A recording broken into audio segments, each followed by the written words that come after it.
السلام علیکم ورحمۃ اللہ وبرکاتہ۔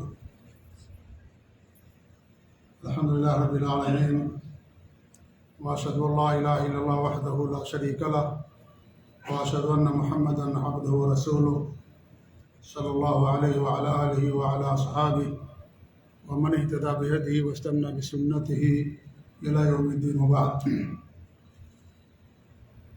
اللہ کے فضل و کرم اور اس کی توفیق سے غالباً ہر ہفتے آپ کی جامع مسجد میں عقیدہ واسطیہ جو امام مجدد شیخ الاسلام ابن تیمیہ رحمۃ اللہ علیہ کی مشہور تصنیف ہے، مشہور کتاب ہے، اس کی شرح آپ کے سامنے کی جاتی ہے۔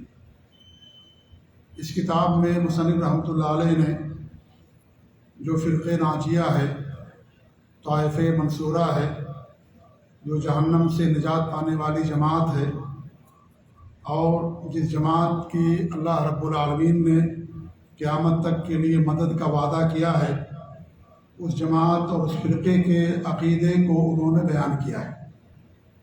شروعات کی ہے ایمان کے ارکان سے، ایمان کے 6 ارکان کو انہوں نے بیان کیا ہے، اور اس کے بعد پھر جو اسماء اور صفات اور ایمان کے اور عقیدے کے جو دیگر مسائل ہیں ان کو انہوں نے اپنی کتاب کے اندر بیان کیا ہے۔ ایمان کے 6 ارکان ہیں، 5 ارکان کا ذکر اس سے پہلے تفصیل کے ساتھ آپ لوگوں کے سامنے کیا جا چکا ہے۔ آج ایمان کا جو 6واں رکن ہے، اچھی اور بری تقدیر پر ایمان، اس پر میری گفتگو ہوگی یا اس پر درس دیا جائے گا۔ ایمان کے 6 ارکان ہیں: اللہ پر ایمان، اس کے فرشتوں پر ایمان، اور اس کی کتابوں پر ایمان، اور اس کے رسولوں پر ایمان۔ نمبر 5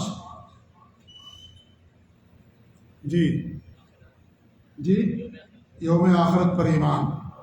نمبر 6 اچھی اور بری تقدیر پر ایمان۔ یہ ایمان کے ارکان کہلاتے ہیں۔ ان پر ایمان لائے بغیر کوئی مومن اور مسلمان نہیں ہو سکتا، حتیٰ کہ اگر وہ شک بھی کرے ان کے بارے میں تو بھی ایمان کے اور اسلام کے دائرے سے نکل جاتا ہے۔ یہ جو ترتیب ہم نے بیان کی ہے، یہی بہترین ترتیب ہے، اور علماء نے اس کی توجیہ کی ہے۔ ترتیب کو آسانی سے یاد رکھنے کے لیے آپ لوگوں کو میں ایک فارمولہ بتا رہا ہوں۔ اگر وہ فارمولہ ضابطہ، خاص طور سے ہمارے جو بچے ہیں، طلباء ہیں، اگر وہ ذہن میں رکھیں گے تو وہ ترتیب ہمیشہ یاد رہے گی۔ سب سے پہلے اللہ پر ایمان۔ کیوں؟ کیونکہ وہ بنیاد ہے نا، وہی اساس ہے، اور ایمان کے جتنے بھی ارکان ہیں اسی سے نکلتے ہیں۔ اس لیے سب سے اساس تو وہی ہے کہ اللہ رب العالمین پر ایمان ہونا چاہیے۔ اللہ پر ایمان انسان نہیں رکھے گا تو کافر ہے، گویا کہ نہیں ہے۔ تو سب سے بنیادی چیز کیا ہے؟ اللہ پر ایمان۔ اس کے بعد فرشتے۔ اللہ رب العالمین نے اپنے فرشتوں کے ذریعے اپنی کتابیں بھیجی اپنے نبیوں اور رسولوں پر۔ ترتیب آگے سمجھ میں، یعنی اوپر سے آپ کو نیچے آنا ہے۔ کہاں سے؟ اوپر سے۔ اللہ پر ایمان، اللہ تعالیٰ کہاں؟ عرش پر ہے نا، تو اوپر سے پھر آپ کو نیچے آنا ہے۔ اللہ پر ایمان، اللہ نے اپنے فرشتوں کے ذریعے سے، فرشتوں پر ایمان دوسرا رکن ہو گیا۔ تیسرا رکن کیا ہے؟ کتاب۔ اللہ نے فرشتوں کے ذریعے سے اپنی کتاب، اللہ نے کتاب کہاں بھیجی؟ کس پر بھیجی؟ رسولوں پر، یا زمین پر پھینک دیا؟ رسولوں اور نبیوں پر اللہ نے کتاب اتاری۔ تو یہ 4 چیز یاد ہو گئی نا۔ اللہ نے اپنے فرشتوں کے ذریعے اپنی کتابوں کو نبیوں اور رسولوں پر اتارا، ٹھیک ہے۔ یہ ترتیب اوپر سے نیچے آپ آگے۔ اب اس کے بعد 5واں کیا ہے؟ یوم آخرت پر ایمان۔ ان نبیوں نے ہمیں یوم آخرت پر ایمان کی تعلیم دی۔ کیسے ہم کو معلوم ہو کہ ایک دن سب کو اٹھنا ہے، ایک دن دنیا ختم ہو جائے گی، قیامت قائم ہوگی؟ نبیوں کے ذریعے سے معلوم ہوا، رسولوں کے ذریعے سے معلوم۔ جو دین اللہ رب العالمین نے اپنے نبیوں کو دیا ان کے ذریعے سے معلوم۔ انہوں نے ہمیں بات بتائی ہے کہ ایک دن دنیا ختم ہو جائے گی، یوم آخرت پر ایمان. ٹھیک ہے، پانچواں رکن ہو گیا. چھٹا رکن کیا ہے؟ اچھی اور بری تقدیر پر ایمان. اچھی اور بری تقدیر جو ہے یہ بھی اللہ رب العالمین کی طرف سے ہے. ٹھیک ہے، اور ان نبیوں نے ہمیں اس کی تعلیم دی ہے. اور اچھی اور بری تقدیر یہ غیب سے متعلق ہے، اللہ تعالیٰ کے علم سے متعلق ہے. تو یہ ایمان کے 6 ارکان ہیں، جن میں سے 5 کی تفصیل کے ساتھ ہم نے آپ لوگوں کے سامنے اس سے پہلے شیئر کی. آج ہماری جو گفتگو ہوگی یوم یہ کیا نام ہے تقدیر پر ایمان کے تعلق سے.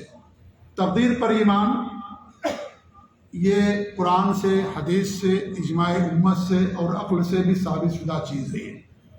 قرآن میں اللہ رب العالمین نے بہت ساری آیتوں میں اس عقیدے کو بیان کیا ہے. انا کل شیء خلقناہ بقدر. ایک آیت پر اللہ فرماتا ہے، یہ سورہ قمر کی آیت ہے کہ ہم نے ہر چیز کو قدر کے ساتھ، تقدیر کے ساتھ، ایک مقررہ اندازے اور فیصلے کے ساتھ ہم نے پیدا کیا ہے. اس آیت کو علماء نے تقدیر کی دلیل میں بیان کیا ہے. اس طریقے سے اور بھی آیتیں ہیں، وَخَلَقَ كُلَّ شَيْءٍ فَقَدَّرَهُ تَقْدِيرًا. اللہ نے ہر چیز کو پیدا کیا اور ہر چیز کا ایک اندازہ لگایا، اور ہر چیز کو اس کے اندازے کے مطابق اللہ رب العالمین نے پیدا کیا. قرآن کی بہت ساری آیتیں ہیں جن میں تقدیر کا ذکر کیا گیا ہے. جہاں تک احادیث کی بات ہے تو احادیث میں بھی تفصیل کے ساتھ اس ایمان کا ذکر آپ کو ملے گا. بڑی مشہور حدیث ہے، حدیث جبریل، بڑی مشہور حدیث ہے، جس میں جبریل علیہ السلام اوپر سے ایک انسان کی شکل میں ہمارے نبی کے پاس تشریف لاتے ہیں اور ہمارے نبی صلی اللہ علیہ وسلم سے بہت ساری چیزوں کے بارے میں سوال کرتے ہیں، دین کے بارے میں. ان میں سے سوال ایک تھا ایمان کے تعلق سے. تو ہمارے نبی نے جواب دے دیا. کیا جواب دیا تھا؟ ان تؤمن باللہ وملائکتہ وکتبہ ورسلہ والیوم الآخر وبالقدر خیرہ وشرہ. کہ اللہ پر ایمان، جو ایمان کے تعلق سے پوچھا انہوں نے، کہا کہ یہ ہے کہ اللہ پر ایمان لاؤ، اس کے فرشتوں پر ایمان لاؤ، اس کی کتابوں پر ایمان لاؤ، اور اس کے نبیوں پر، یوم آخرت پر، اور اچھی اور بری تقدیر پر. پھر انہوں نے کہا کہ ہاں، آپ نے سوال کا صحیح جواب دیا. صحابہ کرام کو بڑا تعجب ہوا، یہ سوال بھی کر رہا ہے، کہہ بھی رہا ہے کہ آپ کا جواب درست ہے. ایسا کون کہتا ہے جسے جواب معلوم ہوتا ہے؟ تو انہیں بہت تعجب ہوا، لیکن وہ صبر کرتے رہے. پھر اسلام کے بارے میں پوچھا، احسان کے بارے میں پوچھا، پھر جو ہے قیامت کے تعلق سے پوچھا. تو ہمارے نبی نے کیا فرمایا کہ جیسے پوچھنے والے کو نہیں معلوم قیامت کب قائم ہوگی، ایسے ہی جس سے پوچھا جا رہا ہے اسے بھی نہیں معلوم ہے کہ قیامت کب قائم ہوگی. کیونکہ قیامت کا علم کس کے پاس ہے؟ اللہ کے پاس. اللہ کے علاوہ کسی کے پاس قیامت کا علم نہیں ہے کہ قیامت کب قائم ہوگی. بہت سارے لوگ اندازہ لگا کر کے بتاتے ہیں کہ 1000 سال کے بعد یا 2050 کے بعد قیامت قائم ہو جائے گی، یہ ہو جائے گا. سب جھوٹے لوگ ہیں. جب اللہ کے رسول کو نہیں معلوم، اور حضرت عیسیٰ علیہ السلام آئیں گے، اللہ کے رسول کی ایک حدیث آتی ہے کہ ہمارے نبی سے ان کی وفات کے 3 دن پہلے پوچھا گیا. 3 دن پہلے، ہمارے نبی کی وفات سے 3 دن پہلے، کہ قیامت کب قائم ہوگی. کہا مجھے بھی نہیں معلوم اور عیسیٰ علیہ السلام کو بھی نہیں معلوم. آپ نے عیسیٰ علیہ السلام کا کیوں ذکر کیا؟ اس لیے کہ عیسیٰ علیہ السلام قیامت کی نشانیوں میں سے ایک نشانی ہے، اور وہ آئیں گے. بڑی نشانیوں میں سے عیسیٰ علیہ السلام کا دنیا میں نزول. قیامت سے پہلے وہ آئیں گے، دجال کو قتل کریں گے، مہدی علیہ السلام کے زمانے میں ہوں گے. تو وہ کہہ رہے ہیں ہمارے نبی صلی اللہ علیہ وسلم کہ مجھے بھی نہیں معلوم، عیسیٰ علیہ السلام کو بھی نہیں معلوم، جو کہ قیامت سے کچھ پہلے آئے ہیں، کہ ان کو بھی نہیں معلوم ہے کہ قیامت کب قائم ہوگی. پھر انہوں نے کہا کہ اس کی نشانیاں بتا دیجیے کہ کیا اس کی نشانیاں ہیں. تو ہمارے نبی نے کچھ نشانیاں بیان کی. الغرض کہنے کا مقصد یہ ہے کہ حدیث جبریل مشہور حدیث ہے، اور اس حدیث کے اندر آپ نے ایمان کے ارکان کو بیان کیا ہے. لہذا ایمان کے ارکان میں سے یہ ہے کہ تقدیر پر ہمارا ایمان ہونا چاہیے. اس طریقے سے عبادہ بن صامت رضی اللہ تعالیٰ عنہ فرماتے ہیں کہ انہوں نے کہا یا بنی انک لن تجد طعم الایمان. اے میرے بیٹے، اپنے بچے کو نصیحت اور وصیت کرتے ہوئے کہا. عقیدے کی وصیت دی، عقیدے کی تعلیم دی، کیونکہ عقیدہ اور ایمان سب سے اہم اور بنیاد ہے. لقمان علیہ السلام نے بھی اپنے بیٹے کو کیا وصیت کی تھی؟ لا تشرک باللہ ان الشرک لظلم عظیم. اللہ تعالیٰ کے ساتھ شرک نہ کرنا، کیونکہ شرک سب سے بڑا ظلم ہے. انہوں نے بھی اپنے بیٹے کو وصیت کی. کس چیز کی وصیت کی؟ ایمان اور عقیدے کی. کیا کہا؟ لن تجد طعم الایمان، ایمان کا مزہ تمہیں نہیں مل سکتا حتی تعلم انما اصابک لم یکن لیخطئک، یہاں تک کہ تم جان لو کہ جو تمہیں چیز مل گئی ہے وہ کبھی خطا کرنے والی نہیں تھی، یعنی ملنی تھی تمہیں. وما اخطاک لم یکن لیصیبک، اور جو تمہیں نہیں ملی وہ کبھی تمہیں ملنے والی نہیں تھی. پھر کیا کہا؟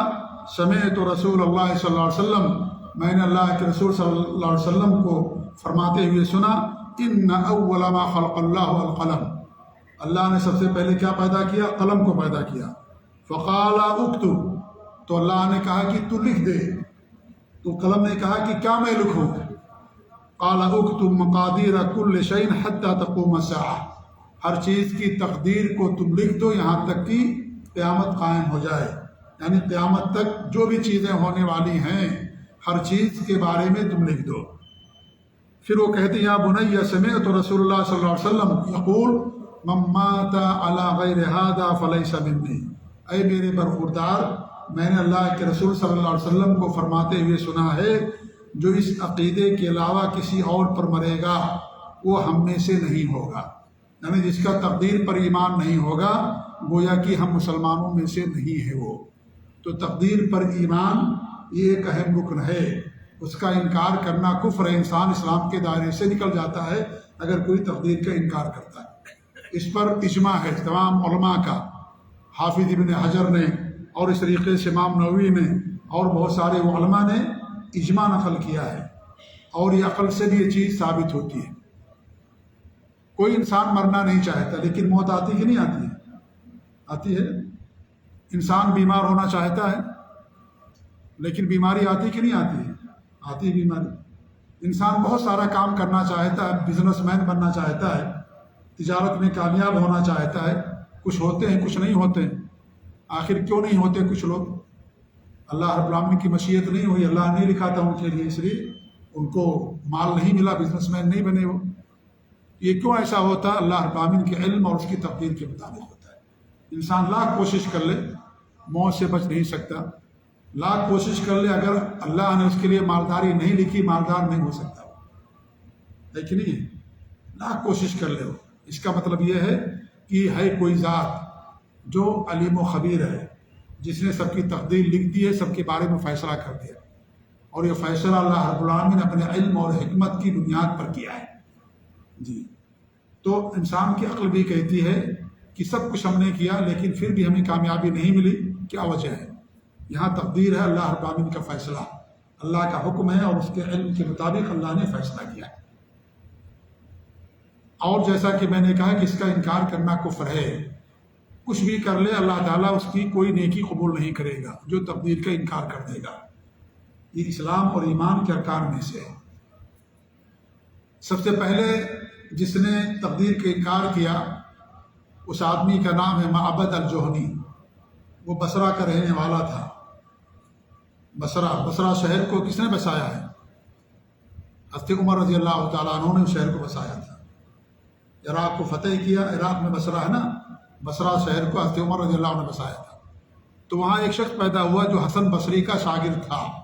حسن بصری کو جانتے ہیں آپ لوگ؟ بہت مشہور تابعی، بہت بڑے محدث اور امام گزرے ہیں حسن بصری رحمۃ اللہ علیہ.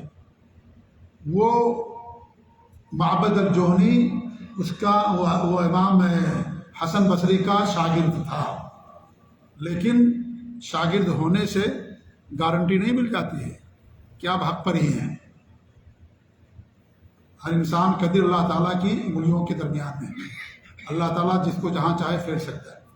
اس لیے اگر انسان کو حق ملے، توحید اور سنت ملے، اللہ کا شکر ادا کرے، اس پر قائم رہے، ثابت قدمی کہ اللہ تعالیٰ سے دعا کرے. ہمارے نبی دعا کرتے تھے یا مقلب القلوب ثبت قلبی علی دینک، اے دلوں کو پھیرنے والے ہمارے دل کو ثابت قدم رکھ، اطاعت کی توفیق دے. ہمیشہ آپ دعا کیا کرتے تھے. اللہ کے رسول صلی اللہ علیہ وسلم سب کے سردار ہیں، سب سے افضل ہیں، لیکن ہمیشہ دعا کرتے تھے یا مقلب القلوب ثبت قلبی علی دینک یا مصرف القلوب صرف قلبی علی طاعتک. اطاعت کی توفیق دے. اللہ توفیق نہیں دے گا تو آپ اطاعت نہیں کر سکتے. اس لیے اگر اطاعت ہوتی ہے اللہ کا شکر ادا کریں کہ اللہ ہی نے توفیق دیا ہے آپ کو اطاعت کرنے کی، نیکی کرنے کی۔ اللہ نے گناہوں سے محفوظ رکھا، شرک سے محفوظ رکھا، برے کام سے محفوظ رکھا، اللہ تعالیٰ کی توفیق سے ہوا ہے۔ اللہ کا شکر ادا کیجیے۔ امام حسن بصری اتنے مشہور امام محدث، ان کا شاگرد گمراہ ہو گیا، بھٹک گیا راستے سے، کفر کے راستے کو اختیار کر لیا، نعوذ باللہ من ذالک۔ اس لیے کبھی انسان کو دھوکے میں نہیں آنا چاہیے، غرور نہیں کرنا چاہیے کہ میں تو یہاں کا رہنے والا فلاں کا شاگرد تو نہیں۔ کبھی انسان گمراہی مبتلا ہو جائے کوئی انسان نہیں جانتا ہے، اللہ نے ہر ایک کے لیے ہر چیز کو لکھ دیا ہے۔ اس لیے کبھی انسان کو اس پر غرور گھمنڈ نہیں کرنا چاہیے۔ گمراہ ہو گیا انسان ہو تو دو تابعی ہیں، ایک کا نام ہے حمید بن عبد الرحمن اور ایک کا نام یحییٰ بن یعمر۔ وہ کہتے جب اس نے یہ بات کہی کہ تقدیر نام کی کوئی چیز نہیں ہے، اس کا اس نے انکار کر دیا اور سب یہ نئی نئی چیزیں ہیں، تقدیر نام کی کوئی چیز نہیں ہے، تو کہہ رہے کہ ہم لوگ گھبرا گئے۔ تو وہ کہتے کہ ہم دونوں مکہ گئے۔ بعض روایتوں کے اندر آتا، صحیح مسلم کی حدیث ہے، بعض روایتوں کے اندر آتا کہ حج کے لیے گئے وہ، کیونکہ حج میں بھی بڑے بڑے علماء آتے ہیں اور صحابہ سے ملاقات ہوتی ہے ان کی، اور بعض باتوں کے اندر آتا ہے کہ عمرہ کرنے کے لیے دونوں گئے۔ بصرہ سے کہاں جا رہے ہیں؟ مکہ جا رہے ہیں، ایک مسئلہ پوچھنے کے لیے۔ کتنا دور ہے بصرہ سے مکہ؟ کئی کلومیٹر ہوگا؟ 1500-1600 کلومیٹر کہہ رہے ہیں صاحب، ہمارے ذاکر صاحب 1500-1600 کلومیٹر کہہ رہے ہیں، پتہ نہیں، مطلب کافی دور ہے، عراق میں بصرہ ہے۔ وہاں سے گئے ایک مسئلے کو پوچھنے کے لیے۔ یہ دین کا علم ہے میرے بھائیوں، ایک ایک مسئلے کی، ایک ایک حدیث کے لیے 6 کلومیٹر دور کا سفر کیا صحابہ نے۔ ایک حدیث سننے کے لیے مصر جاتے تھے، ایک حدیث سننے کے لیے عراق اور ملک شام کا سفر کرتے تھے۔ ان کو معلوم ہوتا کہ حدیث فلاں صحابی کو معلوم ہے، ایک حدیث کے لیے وہاں جاتے ہیں۔ ہم تو یہاں بیٹھ کر کے 1 منٹ کے اندر 10 حدیثیں سن لیتے ہیں، پھر بھی اس عالم کی قدر نہیں کرتے، پھر بھی اللہ تعالیٰ کا شکر ادا نہیں کرتے۔ جی ہاں، ایک مسئلے کو پوچھنے کے لیے بصرہ سے کہاں تھے؟ مکہ مکرمہ آتے کہ جا کر کے کسی صحابی سے ملاقات کریں گے تب پوچھیں گے۔ حالانکہ دونوں بھی بڑے عالم ہیں، تابعی ہیں، یحییٰ بن عمر اور کیا نام ہے حمید بن عبد الرحمن، یہ دونوں بڑے تابعین میں سے۔ صحیح مسلم ان کی حدیثیں موجود، راوی ہیں حدیث کے لیے، لیکن کہا کہ نہیں، جا کر کسی صحابی سے پوچھیں گے وہ کیا کہتے ہیں۔ جی ہاں، کہنے کہ ہم لوگ جب مکہ میں داخل ہوئے، مسجد حرام میں داخل ہو رہے تھے کہ عبداللہ بن عمر رضی اللہ تعالیٰ عنہ کو نکلتے ہوئے ہم نے دیکھ لیا دروازے پر مسجد حرام کے۔ ہم نے جا کر کے ان سے ملاقات کی، سلام کیا، مصافحہ کیا، تو ہم نے کہا کہ ہم بصرہ سے آئے ہوئے ہیں اور وہاں ایک آدمی پیدا ہوا ہے، وہ تقدیر کا انکار کرتا ہے۔ تو عبداللہ بن عمر نے کیا کہا؟ عبداللہ بن عمر رضی اللہ عنہ نے فرمایا کہ جا کے تم کہہ دینا کہ میں ایسے لوگوں سے بری ہوں، وَهُمْ بُرَآءُ مِنِّي، اور وہ لوگ بھی مجھ سے بری ہیں، نہ ہمارا ان سے کوئی تعلق ہے، نہ ان کا ہم سے کوئی تعلق، ہم ان سے بری، وہ ہم سے بری ہیں۔ اور جا کے کہہ دینا کہ اگر تم احد پہاڑ کے برابر بھی سونا خرچ کرو گے تو بھی اللہ تعالیٰ قبول نہیں کرے گا جب تک کہ تمہارا تقدیر پر ایمان نہیں ہوگا۔ احد پہاڑ کے برابر بھی سونا خرچ کر دو گے، اللہ کی راہ میں کتنی بھی نیکیاں کر لو، نماز، روزے، حج، زکوٰۃ، ہر مسئلے پر عمل کر لو، ہر گناہ کو چھوڑ دو، لیکن اگر تم نے تقدیر کا انکار کر دیا ہے تو اللہ تعالیٰ تمہاری ان تمام نیکیوں کو کچھ بھی قبول نہیں کرے گا۔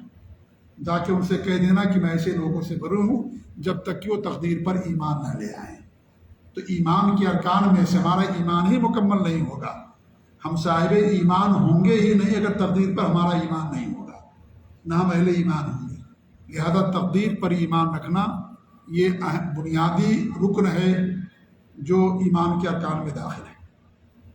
اس مسئلے میں احادیث کے اندر بہت زیادہ قرید کرنے سے، بہت زیادہ جدال کرنے سے، لڑائی جھگڑا کرنے سے، بحث و مناقشہ کرنے سے منع کیا گیا۔ کیوں؟ اس لیے کہ تقدیر کا تعلق کس سے ہے؟ غیب سے ہے۔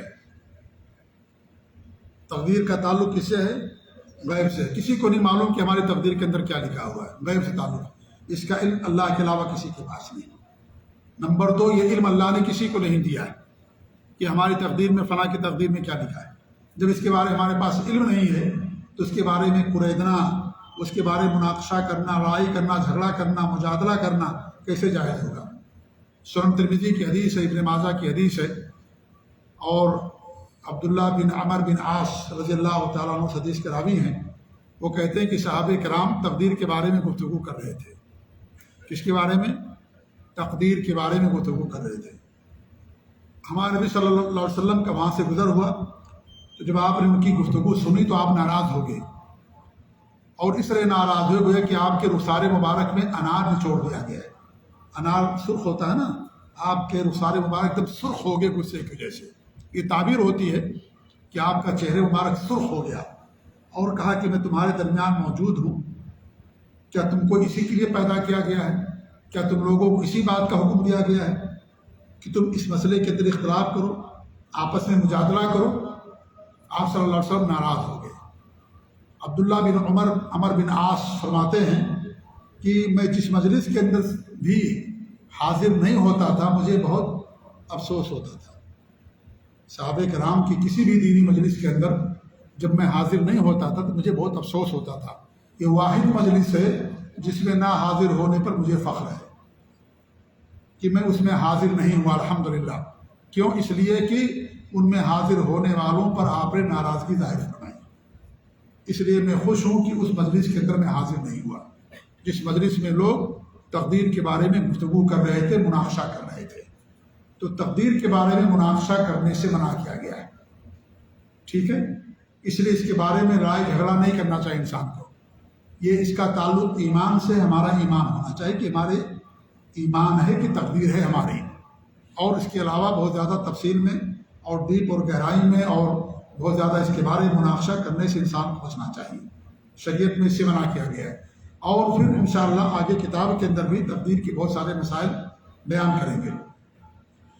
لیکن کچھ باتیں جو بنیادی ہیں تقدیر کے تعلق سے وہ بیان کرنا تاکہ ہمارا ایمان اور مضبوط ہو جائے، اور تقدیر کا معنی اور مطلب کیا ہوتا ہے یہ جاننا ضروری ہے ہمارے لیے.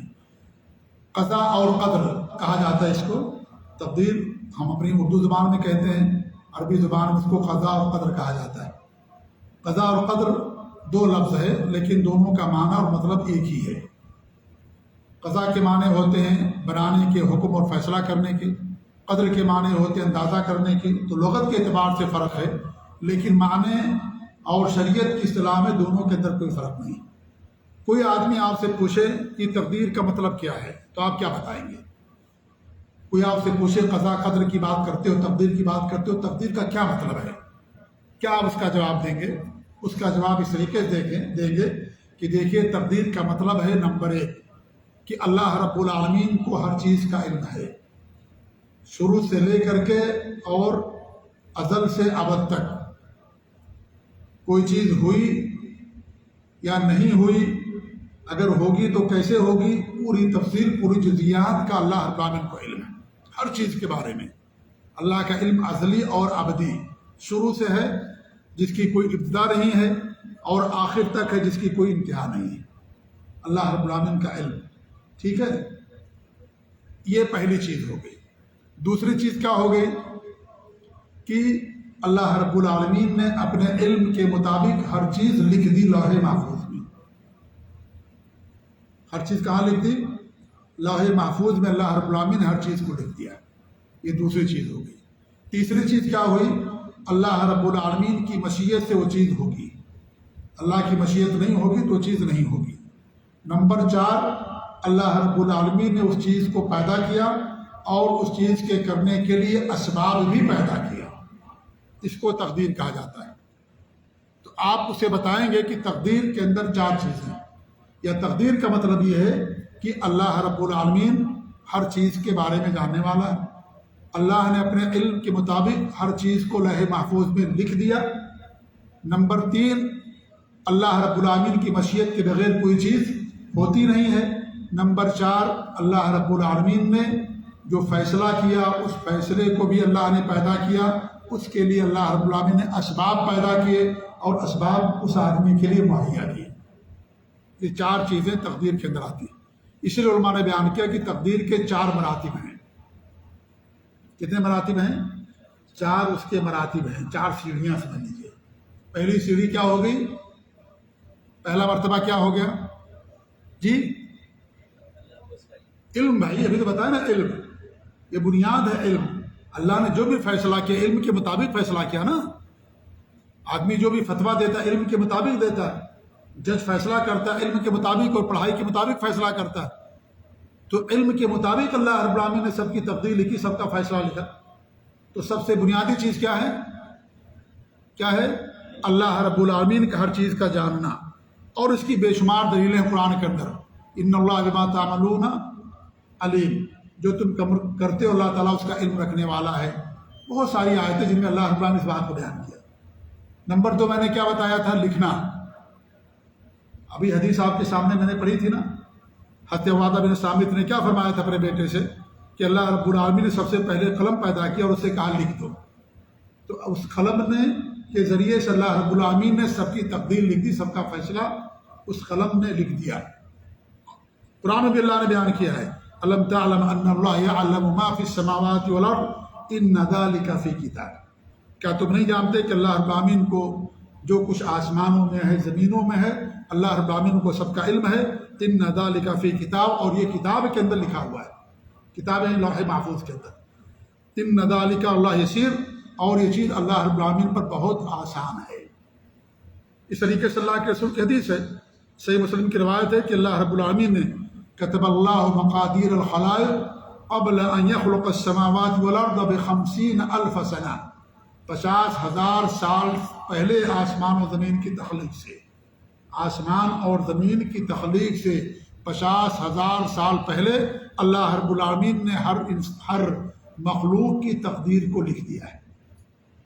آسمان زمین کی تخلیق نہیں ہوئی تھی، ان کو نہیں پیدا کیا گیا، تو اس سے پہلے اللہ رب العالمین نے اس روئے زمین پر پیدا ہونے والی ہر مخلوق، چاہے اس کا تعلق انسانوں سے ہو، چاہے جناتوں سے ہو، چاہے جانوروں سے ہو، چاہے درخت سے ہو، چاہے چرند و پرند سے ہو، دنیا کی کسی بھی مخلوق اور چیز سے تعلق ہو، سب کی تقدیر کو اللہ رب العالمین نے 50,000 سال پہلے لکھ دیا۔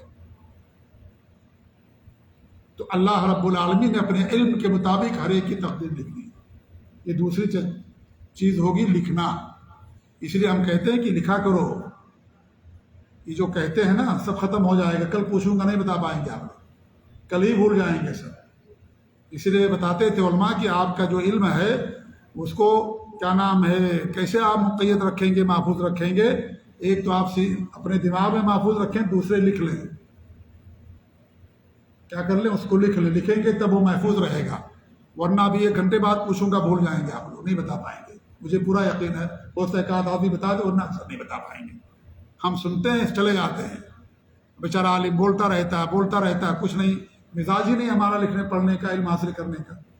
آئیں گے، سنیں گے، سن کر کے چلے جائیں گے، خلاص ہوگی، کہانی ختم ہوگی، پھر اگلے ہفتے آئیں گے، پھر کل آئیں گے، پھر پرسوں آئیں گے۔ یہی کہانی ہماری روٹین چل رہی، وہی چیز بار بار بتاتے ہیں، پھر بھی لوگوں کی یاد ہی نہیں رہ جاتا۔ اس کو نوٹ رکھیے، ایک دفتر رکھیے، اللہ نے ہر چیز لکھی، اس میں ہمارے لیے عبرت اور نصیحت ہے۔ اللہ رب العالمین بھولنے والا نہیں تھا، اللہ نے ہم کو نصیحت دیا، ہم کو عبرت اور نصیحت کے طور پر ہمیں اللہ نے تعلیم دی کہ لکھ لو اس کو، کسی کو قرض دو اس کو بھی لو، کیوں لڑائی جھگڑا ہوتا ہے؟ نہ لکھنے کی بنا پر ہوتا ہے۔ اللہ رب العالمین نے سب سے بڑی آیت قرض سے متعلق ہی اتاری ہے، آیت دین کہتے ہیں اس کو، سورہ بقرہ کے اندر سب سے بڑی آیت، پورے ایک پیج کی آیت ہے نا۔ احمد اور عبداللہ دونوں بتائیں گے، یاد کیوں کہ نہیں آیت کیا ہے؟ یاد ہے نا زبانی؟ جی ہاں یاد ہوگی کہ نہیں یاد ہے؟ نہیں یاد ہے کہہ رہے، دیکھیے عبداللہ کو یاد ہے ماشاء اللہ، پورے ایک پیج کی آیت ہے یہ، اس میں دین اور قرض سے متعلق اللہ نے بیان کیا کہ اس کو لکھ لو، گواہ بنا لو تاکہ لڑائی جھگڑا نہ ہو۔ جی ہاں، تو لکھنے سے ساری باتیں یاد رہتی ہیں، ایک تو دماغ یاد رکھتا ہے اور لکھنے سے بات یاد رہتی ہے۔ تو لوح محفوظ میں اللہ رب العالمین نے سب کو لکھ دیا۔ تیسری چیز میں نے کیا بتائی؟ مشیت۔ اللہ تعالیٰ چاہے گا تب ہوگا، نہیں چاہے گا تو ہوگا نہیں ہوگا۔ وما تشاءون الا ان یشاء اللہ، جو اللہ تعالیٰ چاہے گا وہی چاہے گا۔ ایک آدمی ہمارے نبی کے پاس تشریف لایا، اس نے کہا کہ وہی ہوگا جو اللہ تعالیٰ چاہے گا۔ تو ہمارے نبی نے کیا فرمایا؟ تو بہت برے خطیب، وہی ہوگا جو اللہ تعالیٰ چاہے گا، ہمارے چاہنے سے نہیں ہوتا ہے۔ اللہ کی مشیت ہوگی تب ہوگا۔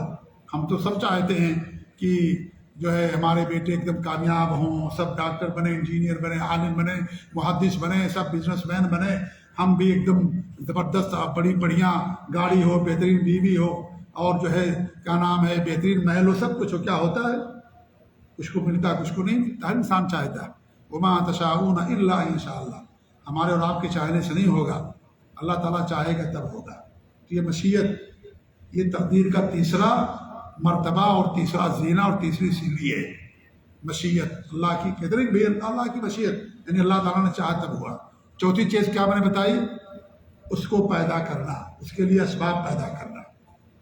اگر وہ چیز لکھی ہے تو اللہ تعالیٰ اس کے لیے اسباب پیدا کرتا ہے، لہذا اسباب پیدا کرنا یہ بھی تقدیر کے اندر شامل اور داخل ہے. یہ بھی تقدیر کے اندر شامل ہے. اب اس کو میں مثال سمجھا دوں آپ لوگوں کو. ایک بچہ امتحان میں کامیاب ہوتا ہے، اللہ نے اس کے لیے فیصلہ کر دیا کہ بچہ امتحان میں کامیاب ہوگا، یہ اس کی تقدیر ہے. امتحان میں کامیابی ہمیں نہیں معلوم ہے، آپ کو بھی نہیں معلوم، کسی کو نہیں معلوم، لیکن اللہ رب العالمین نے فیصلہ کر دیا. ٹھیک ہے، یہ تقدیر ہے کہ بچہ امتحان میں کامیاب ہو جائے گا. ہو گیا تو بچہ. اب آئیے جو چار چیزیں بتایا ہوں میں، اس کو اس پر آپ فٹ کیجیے. اللہ رب العالمین نے علم کے مطابق اس کے بارے میں یہ فیصلہ کیا، لوح محفوظ میں لکھ دیا کہ بچہ کامیاب ہوگا. نمبر 3، اللہ تعالیٰ نے چاہا اس کے لیے کامیابی، تب وہ کامیاب ہو گیا. نمبر 4 کیا ہوا؟ اللہ نے اس بچے کو بھی پیدا کیا اور اس کو محنت کرنے کی توفیق دی، اسباب پیدا کیے، اور پھر وہ بچہ امتحان میں کامیاب ہو گیا. بات واضح ہوگی کہ نہیں واضح ہو گئی؟ یہ ہے تقدیر میرے بھائیوں. اللہ تعالیٰ کا علم، پھر اللہ تعالیٰ کا اس کا لکھنا، اللہ تعالیٰ کی مشیت اور اس کا چاہنا، اور اللہ رب العالمین کا اس چیز کو پیدا کرنا. ہم جو عمل کرتے سب مخلوق ہے، اللہ نے پیدا کیا، اللہ کی مشیت کے ساتھ یہ ہوا. اللہ کہتا ہے اللہ خلقکم وما تعملون، اللہ نے تمہیں بھی پیدا کیا، اور جو تم عمل کرتے ہو اسے بھی اللہ نے پیدا کیا. ہم جو محنت کرتے ہیں، جو نماز پڑھتے ہیں، جو صدقات و خیرات کرتے ہیں، اور جو تجارت کرتے ہیں، بزنس کرتے ہیں، چلتے پھرتے ہیں، یہ سب اللہ رب العالمین نے پیدا کیا ہے. اللہ کی مشیت کے ساتھ یہ ساری چیزیں ہوتی ہیں. تو یہ قضاء اور قدر اور تقدیر کا یہ مسئلہ ہے. کوئی آپ سے پوچھے کہ ہمیشہ تقدیر کی بات کرتے ہو، کیا مطلب تقدیر؟ تو آپ اس کو بتائیے کہ تقدیر کا مطلب یہ ہے کہ اللہ رب العالمین نے اپنے علم کے مطابق یہ فیصلہ کیا، اسے لکھ دیا، اللہ نے چاہا تو ہوا، اور اللہ رب العالمین نے اس کے لیے اسباب بھی پیدا کیا، اور جس کے لیے اللہ نے فیصلہ کیا تو اس کو بھی لکھا اللہ رب العالمین، اس کو بھی پیدا کیا. اس کو کیا کہا جاتا ہے؟ اس کو تقدیر کہا جاتا ہے. تو اس پر ہمارا جو ہے ایمان ہونا چاہیے. اس پر ایمان لائے بغیر کوئی بندہ کیا ہے؟ مسلمان نہیں ہوتا ہے. اب ہمارا عمل کیا ہونا چاہیے؟ ہمارا عمل یہ ہونا چاہیے سب سے پہلے کہ اللہ رب العالمین کی تقدیر پر ہمارا ایمان ہونا چاہیے. پہلی بات یہ ہو گئی. دوسری بات یہ ہے کہ ہم سے کچھ چیزیں مطلوب ہیں شرعی طور پر. اللہ اور اس کے رسول کا حکم ہے، دین کا حکم ہے، کچھ چیزیں ہم سے مطلوب ہیں. کچھ چیزیں ہونے سے پہلے، ٹھیک ہے، جیسے ہم کوئی بزنس کرنا چاہتے ہیں، کوئی بھی کام کرنا چاہتے ہیں، ہمیں نہیں معلوم اس کے بارے میں، ابھی کچھ نہیں معلوم، تو ہمیں کیا کرنا چاہیے اس کے تعلق سے؟ سب سے پہلے ہمیں اللہ پر توکل کرنا چاہیے. ٹھیک ہے. نمبر 2، ہمیں اسباب تلاش کرنا چاہیے. کیا کرنا چاہیے؟ اسباب تلاش کیجیے. اللہ نے اسباب بھی پیدا کیا، یہ بھی آپ کی تقدیر میں شامل اور داخل ہے. اللہ کے رسول صلی اللہ علیہ وسلم حدیث ہے احرص علی ما ینفعک، جو تمہیں نفع دے اس کے لیے تم محنت کرو، کوشش کرو. واستعن باللہ، اللہ تعالیٰ سے مدد طلب کرو. ولا تعجز، اور ہاتھ پاؤں کٹا کے نہ بیٹھ جاؤ، ہاتھ پاؤں کٹا کر کے نہ بیٹھ جاؤ کہ جو لکھا ہوگا وہی ملے گا، جو لکھا ہوگا وہی ہوگا. نہیں، اللہ نے لکھا ہے وہ تو ہوگا، لیکن اللہ یہ بھی لکھا ہے کہ اس کے لیے کرو گے تب وہ چیز ہوگی. شادی کرو گے تب بچہ پیدا ہوگا، دیوار سے بچہ آئے گا، یا نیچے زمین سے بچہ پیدا ہوگا، یا پہاڑ سے بچہ اللہ تعالیٰ نازل کرے گا. شادی کریں گے تب بچہ پیدا ہوگا نا. لیکن ہو سکتا ہے شادی کرنے کے بعد بھی بچہ نہ پیدا ہو، کہ نہیں ہو سکتا ہے؟ کتنے لوگ ہیں شادی ہے 40 سال کا عرصہ گزر گیا، ان کے پاس اولاد نہیں ہے. یہ اللہ تعالیٰ کی مشیت نہیں ہوئی، اللہ نے لکھا تھا. آپ اسباب اختیار کیجیے، اگر آپ کی قسمت میں لکھا ہوگا تو اللہ تعالیٰ آپ کو دے گا. تو ہاتھ پاؤں کٹا کے نہ بیٹھ جاؤ کہ لکھا ہوگا تو ملے گا، نہیں لکھا ہوگا تو کیا کرنے کی ضرورت ہے، تقدیر میں اللہ نے لکھ دیا ہے. ارے بھائی لکھ دیا، لیکن آپ کو بتایا کہ کیا ہم نے لکھا ہے؟ کسی کو معلوم ہے؟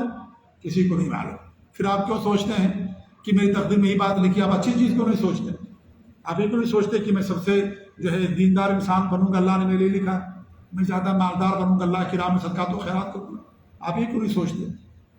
تو اس طریقے سے کوئی چیز واقع ہونے سے پہلے نمبر 1 اللہ پر توکل، نمبر 2 اسباب آپ کو اختیار کرنا ہے، نمبر 3 اللہ کے بارے میں حسن ظن رکھنا ہے، اچھا گمان، یہ نہیں کہ یار بزنس کروں گا فیل ہو جاؤں گا، ناکام ہو جاؤں گا، یہ ہو جاؤں گا، وہ نہیں۔ عمرہ کرنے جانا ہے، ایکسیڈنٹ ہو جائے گاڑی کا، یار مت جاؤ عمرہ کرنے کی، نہیں، حسن ظن رکھے کہ انشاءاللہ ضرور آپ عمرہ کریں گے، اللہ آپ کو توفیق دے گا۔ شادی کر لوں گا یار ناکام ہو جاؤں گا، طلاق ہو جائے گی۔ پتہ آج ہمارے نوجوان شادی سے بھاگ رہے ہیں، ہے نا، بہت سارے نوجوان شادی نہیں کرنا چاہتے، یار پتہ نہیں اس کا ہم برداشت کر پائیں گے نہیں کر پائیں گے، کیا ہوگا، کیسی بیوی ملے گی، اس کا مزاج کیا ہوگا، کیسا ہوگا، لوگ نہیں شادی کرنا چاہتے۔ حسن ظن رکھیے کہ اللہ تعالیٰ آپ کی شادی کو کامیاب کرے گا، اللہ تعالیٰ محبت کی مثال قائم کرے گا آپ کے ذریعے کہ آپ لوگوں کے لیے مثال بن جائیں گے۔ انسان ہمیشہ حسن ظن رکھے، اچھی امید رکھے۔ اللہ کے رسول صلی اللہ علیہ وسلم کی حدیث وَلَا تَمُوتُنَّ أَحَدُكُمْ إِلَّا وَهُوَ يُحْسِنُ الظَّنَّ بِاللَّهِ، کہ تم میں سے کسی کی موت نہ آئے مگر اس حالت میں کہ اللہ تعالیٰ کے ساتھ حسن ظن رکھنے والا۔ اللہ تعالیٰ کے ساتھ حسن ظن رکھیں گے، پازیٹو سوچیں گے، اللہ تعالیٰ آپ کے ساتھ بھی پازیٹو سوچے گا، آپ کے حق میں بہتر فیصلہ ہوگا۔ ٹھیک ہے، تو یہ چیز انسان کرنا چاہیے۔ اب اگر کوئی چیز واقع ہو گئی ہے، کوئی چیز آپ کے ساتھ آ گئی، اب جو چیز آپ کے ساتھ واقع ہوگی اس کی 2 قسم ہیں، یا تو آپ کے لیے کوئی مصیبت ہے، کوئی تکلیف ہے، کوئی رنج ہے، کوئی بھی فقر و فاقہ ہے، بیماری ہے، کوئی بھی چیز ہے۔ اب اس کے بارے ہم کو کیا کرنا ہے؟ نمبر 1 اس کے بارے میں صبر کرنا ہے۔ ٹھیک ہے، کیا کرنا ہے؟ صبر کرنا ہے۔ نمبر 2 اس چیز کو ہمیں کم کرنے کی کوشش کرنا۔ آپ بیمار ہو گئے، آپ جا کے علاج کیجئے، اللہ نے بیماری بھی لکھی ہے، شفا بھی لکھا ہے، اللہ نے بیماری نازل کی، دوا بھی نازل کیا ہے کہ فلاں مرض کی یہ دوا ہے، فلاں مرض کی یہ دوا ہے، اللہ نے اس کو بھی نازل کیا۔ تو یہ نہیں کہ بھئی ہم بیمار ہو گئے تو خلاص قسمت میں صبر کر لو، نہیں، جا کے بیماری کا دعا کیجئے، جا کے آپ علاج کیجئے، اللہ تعالیٰ چاہتا ہے کہ آپ کو شفا ملے۔ تندرست رہیں گے تبھی تو نماز پڑھیں گے، روزہ رکھیں گے۔ جب بیماری رہیں گے تو کہاں سے روزہ رکھیں، کہاں سے نماز پڑھیں گے، اللہ کے دین پر کیسے عمل کریں گے؟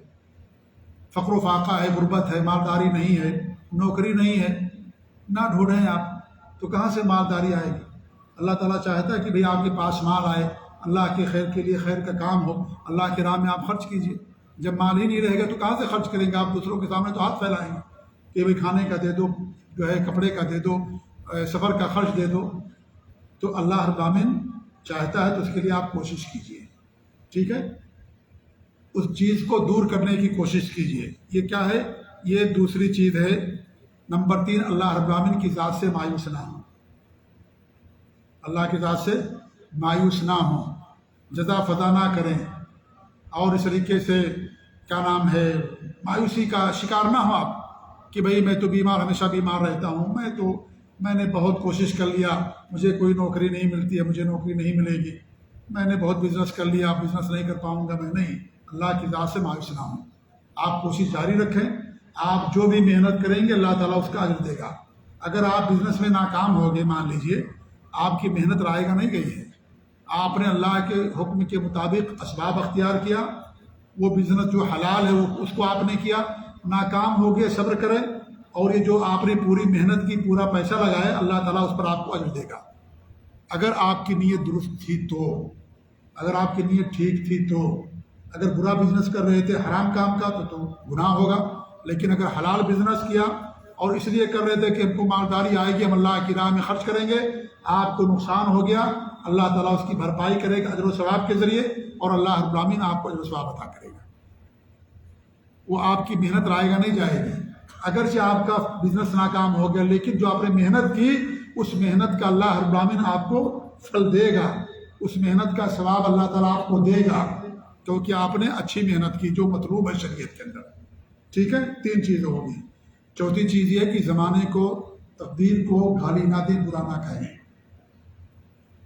ٹھیک ہے، تقدیر کو یا زمانہ کا، ہمارا زمانہ یہ ایسی ہے، میری قسمت یہ ایسی ہے، انسان زمانے کو گالی دینا شروع کر دیتا ہے۔ کتنے ایسے لوگ ہیں جو اللہ تعالیٰ کو گالی دینا شروع کر دیتے ہیں، اللہ کے رسول صلی اللہ علیہ وسلم کی حدیث قدسی ہے کہ اللہ تعالیٰ فرماتا ہے کہ یؤذونی ابن آدم، مجھے ابن آدم انسان تکلیف دیتا ہے، یسب الدہر، وہ زمانے کو گالی دیتا ہے، وَأَنَا الدَّهْرُ، میں ہی زمانہ، بِيَدِيَّ الْأَمْرُ، میرے ہی ہاتھ میں حکم ہے، اقلب اللیل والنہار، میں ہی رات اور دن کو الٹتا پلٹتا رہتا ہوں۔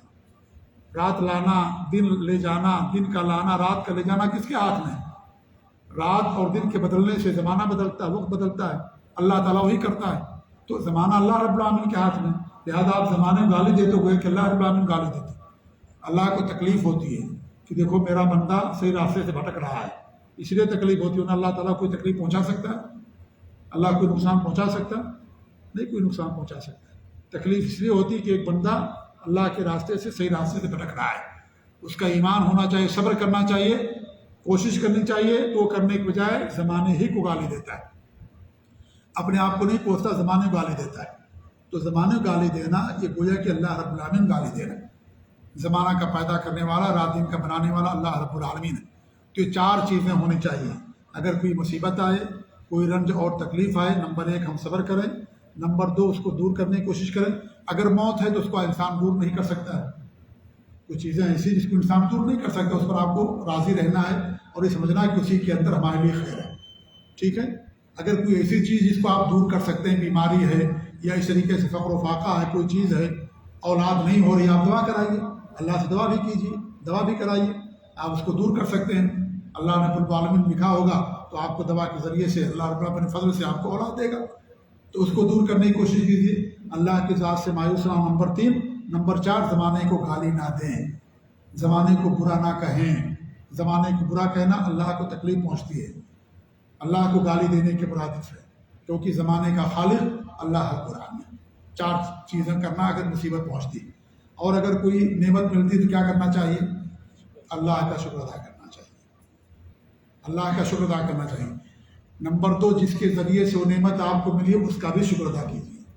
اللہ کے حدیث سے من لم یشکر الناس لم یشکر اللہ، جو لوگوں کا شکریہ ادا نہیں کرتا اللہ تعالیٰ کا شکر ادا نہیں کر سکتا۔ کسی کے ذریعے سے آپ کو نوکری مل گئی، کسی کی سفارش سے آپ کا کوئی کام ہو گیا، اللہ کا سب سے پہلے شکر، کیونکہ اللہ ہی نے یہ مقرر کیا۔ نمبر 2 اس بندے کا شکر، کیونکہ اس بندے کے ذریعے سے اللہ رب العالمین وہ کام آپ کے لیے کرایا، اللہ نے اس کو سبب بنایا۔ سبب بھی تقدیر میں شامل ہے، جیسا کہ میں نے اس سے پہلے بیان کیا، ٹھیک ہے۔ تو اللہ تعالیٰ کا شکر ادا کیجیے، اور جو جس کے ذریعے سے وہ چیز آپ کو ملے اس آدمی کا بھی، اس بندے کا بھی آپ شکریہ ادا کیجیے۔ شکر ادا کرنے سے اللہ رب العالمین کی جو نعمت ہے وہ کیا رہے گی؟ برقرار رہے گی۔ اگر شکر نہیں ادا کریں گے نعمت ختم ہو جائے گی۔ تیسری چیز کیا ہے؟ اس نعمت کو اللہ کی رضا کے لیے استعمال کریں۔ اللہ نے مال دیا اس لیے نہیں کہ جا کر کے عیاشی کریں، گناہ کریں۔ اللہ نے صحت دی اس لیے نہیں کہ جا کر کے گناہ کا کام کریں۔ اللہ نے آپ کو مال دیا، مال کو اپنے اوپر خرچ کیجیے، بال بچوں پر خرچ کیجیے، اہل و عیال پر، والدین پر، رشتہ داروں پر، اللہ کی راہ میں صدقات و خیرات کیجیے، جو اللہ کی راہ ہے وہاں پر خرچ کیجیے۔ تو یہ 3 چیزیں، اللہ تعالیٰ کا شکر جس کے ذریعے سے ملے اس کا شکر آپ ادا کریں، نمبر 3 اس نعمت کو اللہ رب العالمین کی رضا کے لیے آپ استعمال کریں، ٹھیک ہے۔ یہ ہے اگر کوئی نعمت آپ کو ملتی ہے، اور اگر آپ کے ذریعے سے خیر کا کام ہوتا ہے تو اللہ تعالیٰ کا شکر ادا کریں کہ اللہ نے آپ کو توفیق دیا، اور اس خیر کے کام کو نبی کی سنت اور نبی کے بتائے ہوئے طریقے کے مطابق کریں، تبھی اللہ رب العالمین اس کو قبول کرے گا۔ جیسے نماز پڑھنے کی توفیق آپ کو ملتی ہے تو یہ کون توفیق دے رہا ہے؟ وما توفیقی الا باللہ، اللہ کی طرف توفیق۔ اللہ کا شکر ادا کیجیے، خیر کا کام اگر آپ سے ہو رہا ہے تو کہ اللہ تعالیٰ کی طرف سے ہے، اللہ تعالیٰ تو قبول فرما لے، اور اس خیر کے کام کو نبی کی سنت کے طریقے کے مطابق کیجیے۔ اگر نبی کے طریقے سے ہٹ کر کے کریں گے تو اللہ تعالیٰ اسے قبول کرے گا؟ نماز پڑھیں گے نبی کے طریقے سے ہٹ کر کے، روزہ رکھیں گے، عمرہ کریں گے نبی کے طریقے سے ہٹ کر کے، اللہ تعالیٰ اسے قبول نہیں کرے گا۔ تو نبی کے طریقے پر آپ کو عمل کرنا ہے۔ من عمل عملا لیس علیہ امرنا فہو رد، جس نے کوئی ایسا عمل کیا جو ہماری شریعت سے ہٹ کر کے ہے، کیا ہے اس کو اللہ تعالیٰ کہتا ہے وہ اللہ تعالیٰ اسے رد کر دے گا۔ اور اگر کوئی گناہ سرزد ہو جائے آپ سے، ہم سے، فوراً توبہ کریں، اس گناہ کو چھوڑ دیں۔ اہل ایمان کی صفت یہ ہے کہ گناہ پر اصرار نہیں کرتے، اور گناہ اگر ہو جاتا ہے تو اسے توبہ کرتے ہیں۔ نیکی پر مداومت برتیے اور اللہ تعالیٰ سے دعا کیجیے کہ اللہ تعالیٰ اسے قبول فرما لے. اور اگر گناہ ہوتا ہے، نماز کی پابندی نہیں ہو پاتی، ماں باپ کی نافرمانی ہو جاتی ہے، جھوٹ بول جاتے ہیں، اور کوئی گناہ ہو جاتا ہے، فوراً اس کو چھوڑیے. اللہ تعالیٰ سے دعا بھی کیجیے کہ اللہ تعالیٰ ہمیں ان گناہوں سے محفوظ رکھے. یہ اہل ایمان کی خوبی ہے کہ جب ان سے کوئی بھی غلطی ہو جاتی ہے فوراً توبہ کرتے، گناہوں پر اصرار نہیں کرتے. چھوٹے گناہ پر اصرار کرنا چھوٹے گناہ کو بڑا بنا دیتا ہے، اس لیے اہل ایمان گناہوں پر اصرار نہیں کرتے، اس گناہ کو فوراً چھوڑ دیتے ہیں. تو یہ چیز ہماری ہونی چاہیے. ایک مسئلہ رہ گیا ہے جس کا جاننا ضروری ہے کہ ہم کہتے ہیں اچھی اور بری تقدیر. تو کیا تقدیر بری بھی ہوتی ہے؟ نہیں ہوتی. پھر بری کیوں کہتے ہیں؟ اللہ کے رسول کی حدیث ہے کہ الخیر کلہ فی یدیک، اللہ رب العالمین ہر خیر تیرے ہاتھ میں ہے. ولیس الشر الیک والشر لیس الیک، صحیح مسلم کی روایت ہے. اور شر تیری طرف سے نہیں ہے، تیری طرف شر کی نسبت نہیں کی جائے گی. تو ہم یہاں کہتے ہیں کہ اچھی اور بری تقدیر، کیا مطلب اس کا بری تقدیر؟ اچھی تقدیر تو معلوم ہوگی، اچھی بیوی، اچھی روزی، اچھا گھر، اچھا محل، اور اچھے صحبت اور دین کا علم، جو اچھی چیزیں ہیں وہ تو ہم کو معلوم ہے. لیکن بری تقدیر کا مطلب کیا ہے؟ کیوں بری تقدیر کہا گیا؟ بری تقدیر کہنے کا مطلب یہ نہیں ہے کہ نعوذ باللہ اس کی نسبت اللہ کی طرف کی جائے گی. یہ جس شخص کے بارے میں فیصلہ کیا جاتا ہے اس کے لحاظ سے کہا گیا ہے، ورنہ فیصلے کے لحاظ سے اس میں کوئی شر نہیں ہے. بات سمجھ آئی نا؟ اللہ رب العالمین نے علم کے مطابق فیصلہ کیا، اس کو لکھ دیا اور اس کے ساتھ ہوا بھی وہ. تو یہ جو اللہ نے فیصلہ کیا یہ علم کے مطابق، اس میں کوئی شر نہیں ہے.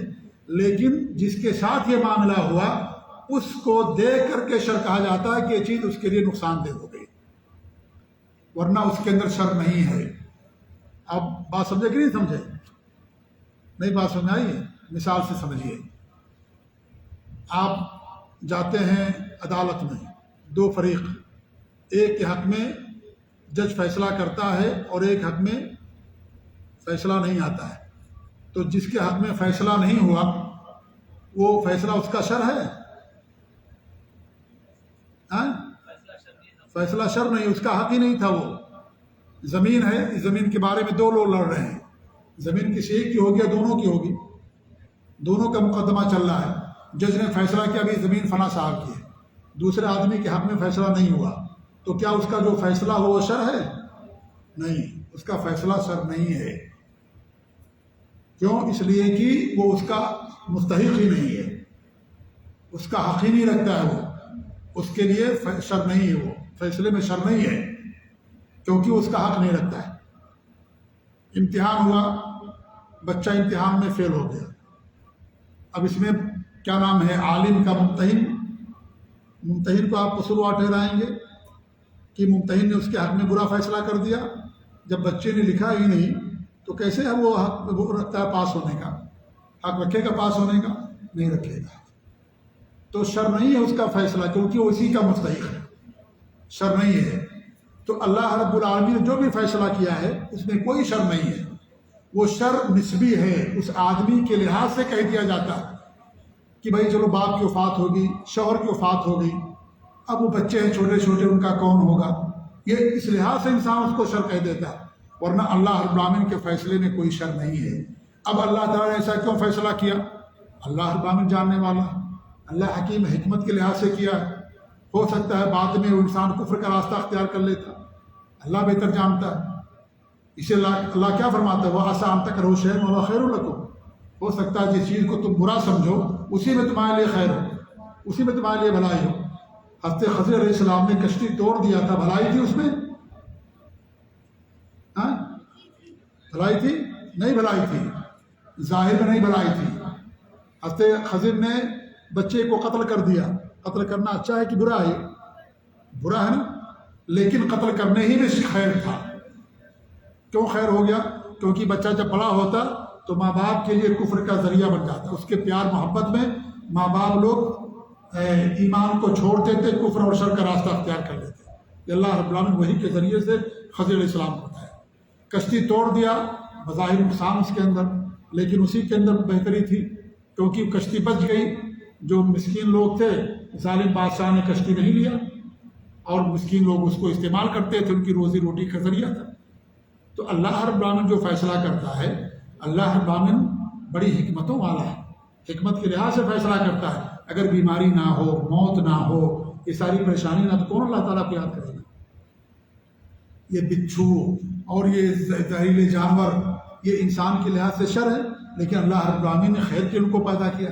بیماری آتی ہے، بیماری شر ہے لگتا ہے، لیکن اللہ رب العالمین اس بیماری کے ذریعے سے بیمار کی گناہوں کو مٹاتا ہے، اس کے درجات بلند کرتا ہے۔